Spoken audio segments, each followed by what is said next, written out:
오늘은 세월호 참사가 일어난 지 7주기가 되는 날입니다. 그렇다고 제가 이게 세월호 7주기 특별편성이라고 주제를 정할까 생각을 하기도 했는데, 그건 내가 너무 길다 보니까 사실 특별편성이라고 하기도 좀 그렇고, 사실상 이건 역사 강의거든요. 지금까지 독서 강의를 하다가 이 주제가 변경된 거냐고 하실 수 있을 것 같아서, 이전에 역사 강의를 하다가 독서 강의를 또 계속 올리다가 이번에는 근데 오늘 날도 그렇거니와 날도 약간, 그러니까 사실상 이 세월호 사건도 사실상 하나의 우리 현 역사라고 할 수가 있을 것입니다. 현대사의 한편으로 볼 수가 있는데,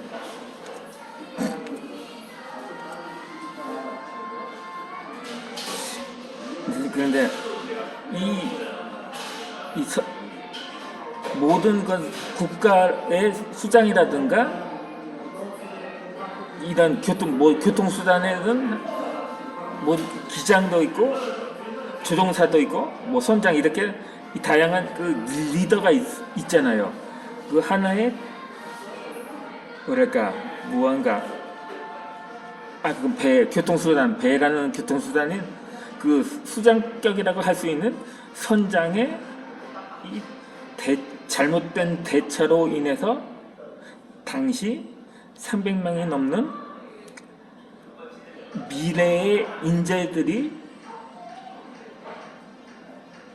용궁으로 떠나는 일이 발생하고 말았잖아요. 그러니까 이것은 역사적으로도 마찬가지라고 할 수가 있는 거죠. 국가 지도자나 수장들이 이렇게 말합니다. 훗날 이렇게 평가를 받거든요. 전쟁이 났는데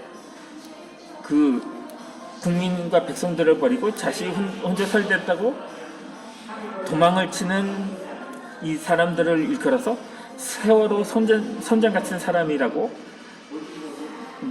말하기도 했었죠.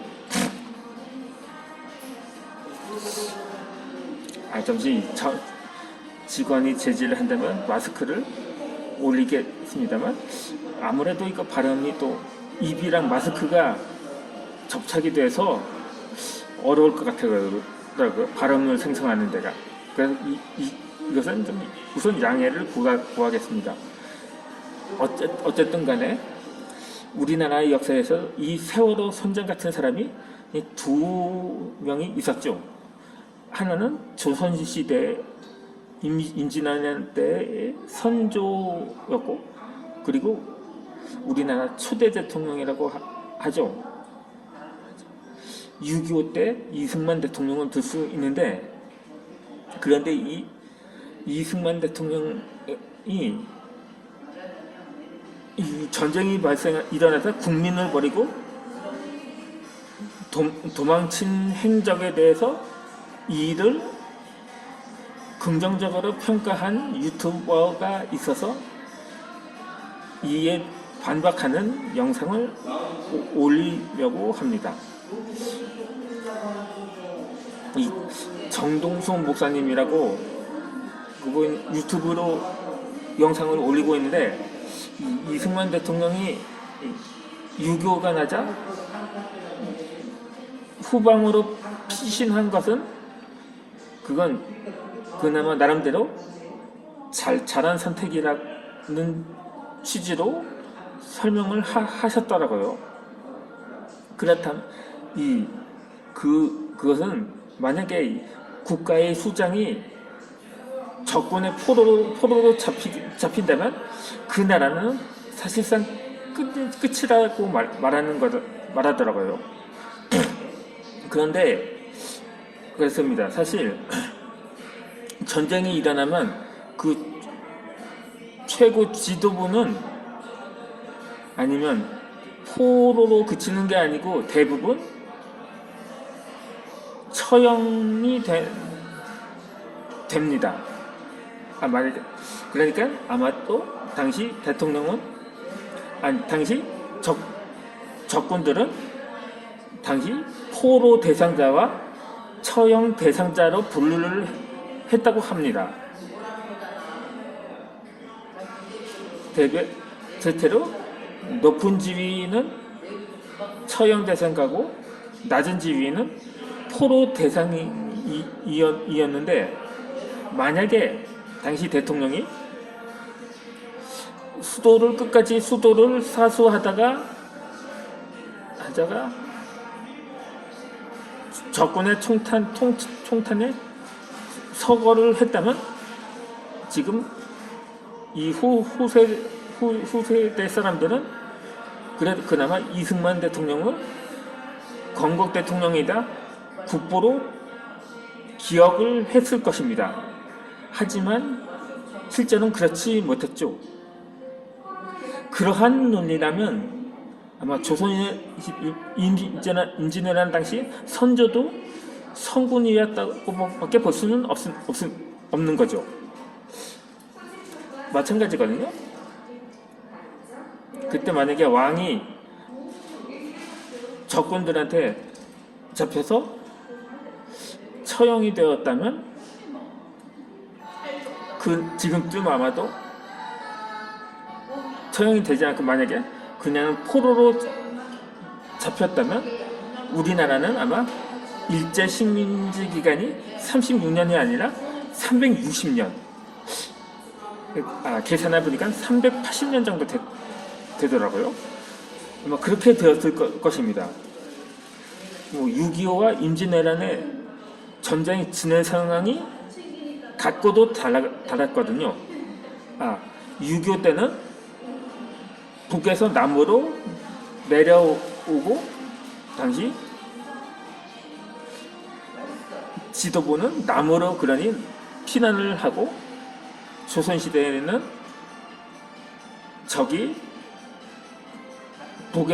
남에서 북으로 밀고 오자 당시 지도부가 북으로 피신을 한 것이 다를 뿐이었죠. 또 그런데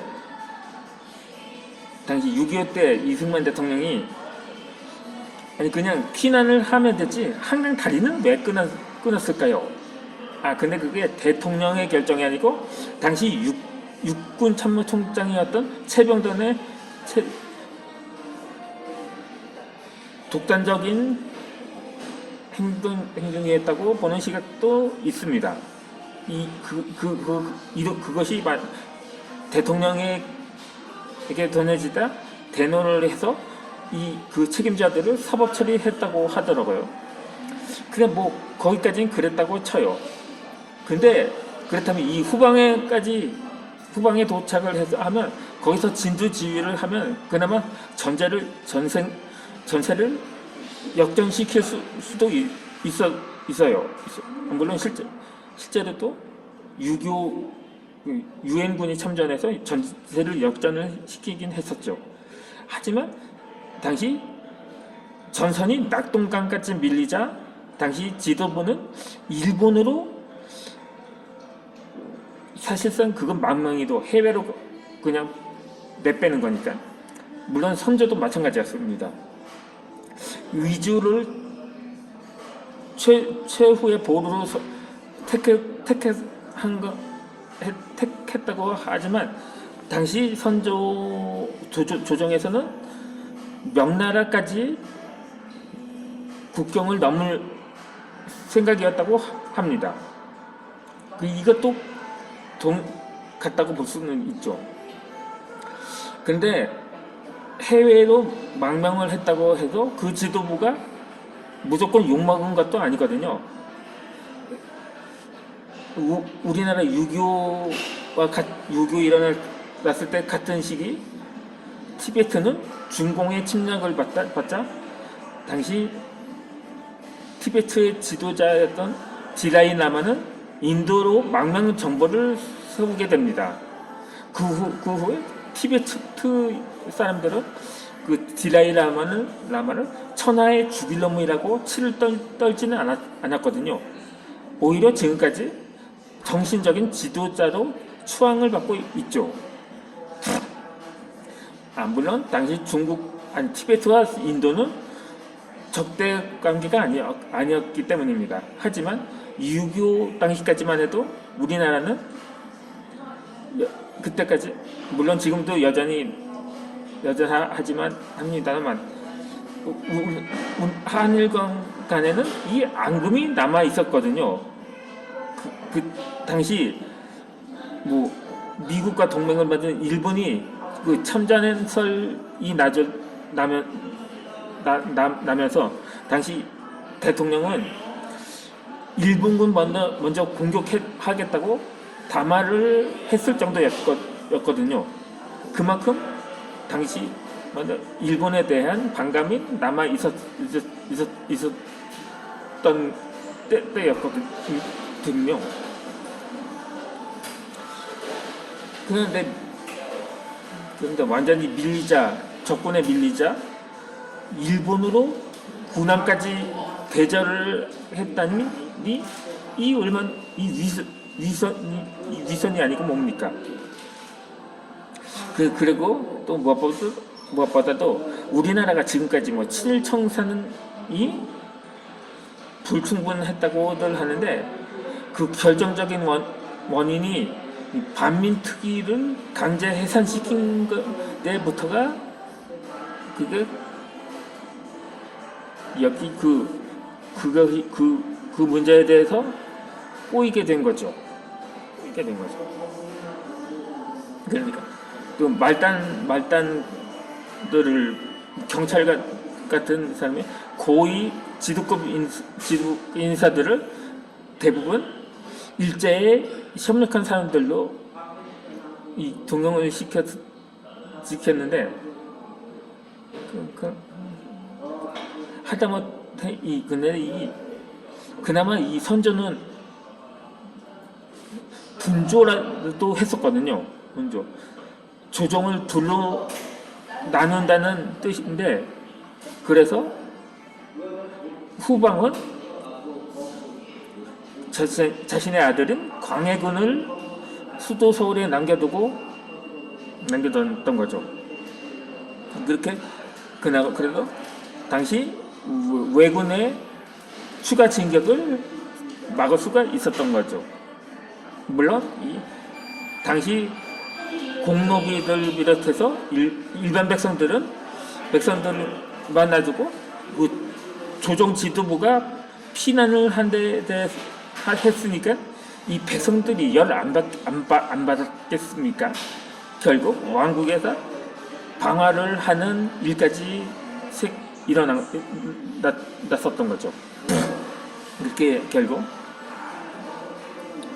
선조나 이승만 대통령이나 이 세월호 선장은 물론 책임을 다 하진 못했다고 할 수가 있었던 거죠.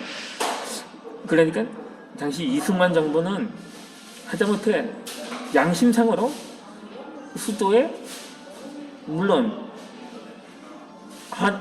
어느 한 측이 피난을 가면 국무총리라든가 부통령이라든가 국방장관이라도 남겨둬야 했는데, 사실상 수도 서울은 무정부 무력화했다고 볼 수가 있었던 거죠.